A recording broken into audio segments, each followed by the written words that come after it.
लोक कथाओं की श्रृंखला की कड़ी में आज हम सुनने जा रहे हैं गोंड आदिवासी लोक कथा बूचा कुत्ता। यह कहानी एक चीता और एक चींटी की है जो आपस में बहुत प्रेम करते थे। दोनों साथ साथ खाते पीते थे, साथ साथ सोते थे, साथ साथ जागते थे। एक रोज दोनों खाने की खोज में शहर की ओर जा रहे थे। वे कुछ ही दूर पहुंचे थे कि दूसरी ओर से आ रही घोड़ा गाड़ी के नीचे आकर चींटी मर गई। यह देखकर चीता विलाप कर उठा। कुछ देर विलाप करने के बाद उसे उस घोड़ा गाड़ी वाले पर अत्यंत क्रोध आया। उसने उसकी चींटी को मार जो डाला था।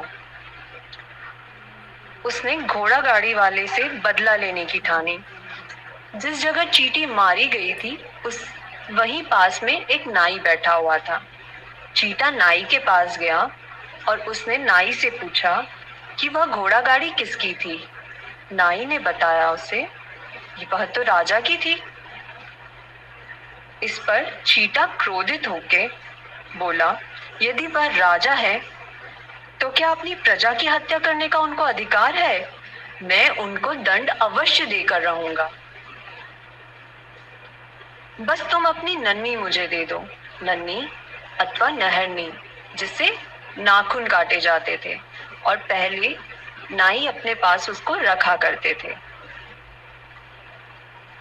नाई ने कहा, वैसे यह मूर्खता है कि तुम इतने बड़े राजा को इतनी सी नन्हनी से मारने चले, लेकिन अब तुम मांग रहे हो तो ले लो। कहते हुए नाई ने अपनी नहरनी चीते को दे दी। नहरनी लेकर चीता चल पड़ा। राजमहल बहुत दूर था। रास्ते में चीते को एक कुम्हार मिला। उसने चीते के हाथ में नहरनी देखी तो उसे रोक लिया और उससे पूछा कि तुम ये नहरनी लेकर कहाँ जा रहे हो? इस पर चीते ने कहा, प्यारी सी एक चींटी पायो, राजा की गाड़ी में दबकर चींटी ने जो प्राण गवायो, चींटी दे के नन्ही पायो। चीते ने कहते हुए बताया कि इस नहरनी से वह राजा को दंडित करेगा, क्योंकि राजा की घोड़े गाड़ी से उसकी चींटी मारी गई। कुम्हार ने कहा, लेकिन इतनी सी नहरनी से तुम राजा को नहीं मार सकोगे। यदि ये नहरनी तुम मुझे दे दो तो मेरा काम बन जाएगा।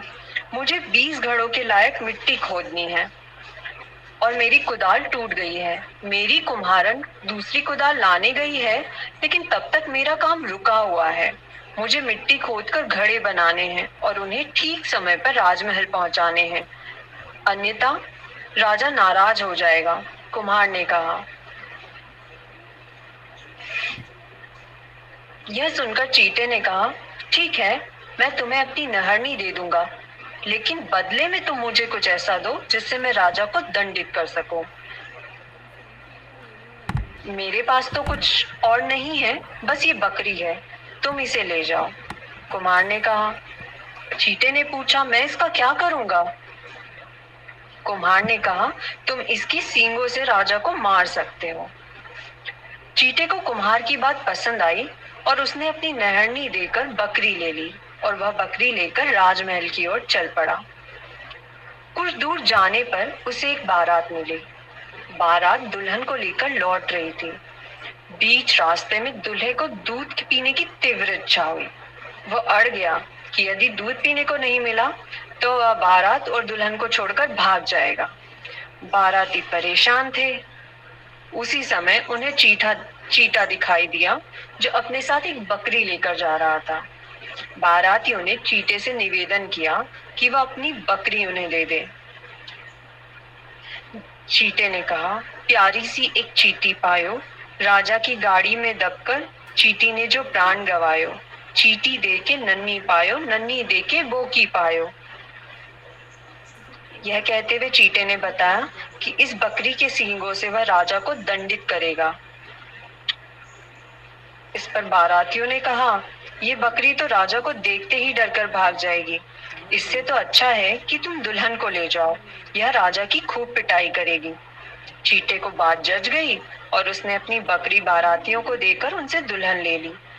दुल्हन को लेकर चीता राजमहल की ओर चल पड़ा। कुछ और आगे जाने पर दुल्हन एक घर के आगे रुक गई। इतने में एक बूचा कुत्ता, जिसके कान कटे हुए थे, दौड़कर आया और दुल्हन को दुलार करने लगा। चीते चीते, सच बात यह है कि बारातियों ने तुमसे धोखा किया है। मैं राजा को नहीं मार सकती हूँ। राजा मुझसे अधिक शक्तिशाली है। ये मेरा घर आ गया है।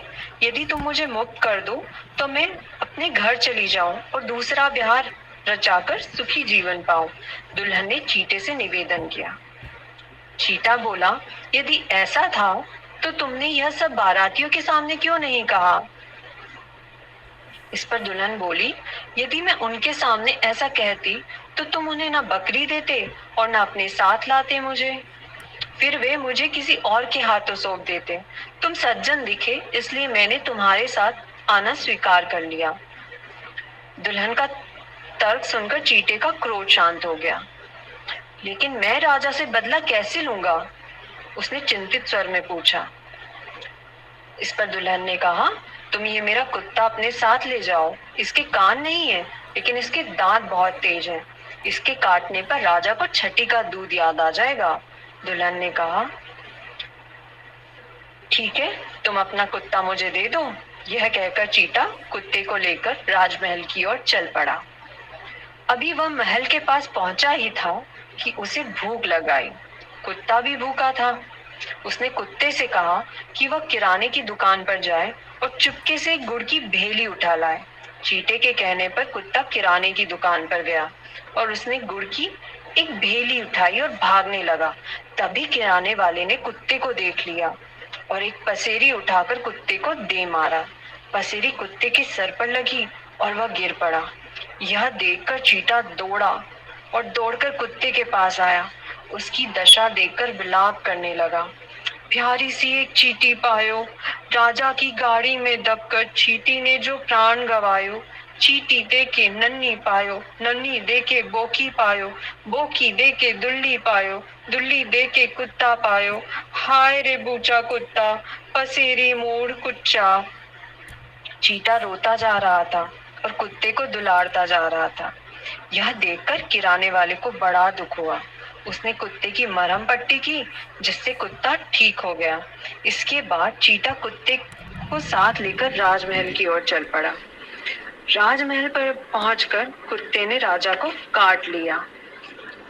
इस पर राजा ने पूछा, तुमने मुझे कुत्ते से क्यों कटवाया? प्यारी सी एक चीटी पायो, राजा की गाड़ी में दबकर चीटी ने जो प्राण गवायो। चीटी दे के नन्ही पायो, नन्ही दे के बोकी पायो, बोकी दे के दुल्ली पायो, दुल्ली दे के कुत्ता पायो। कुत्ते से तुझको कटवायो, क्योंकि तेरे कारण मैं अपनी चीटी को था गवायो। ये सुनकर राजा को बहुत दुख हुआ।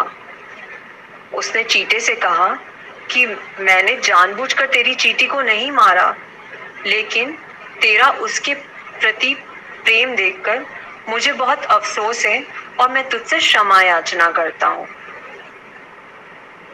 राजा की क्षमा की पुकार सुनकर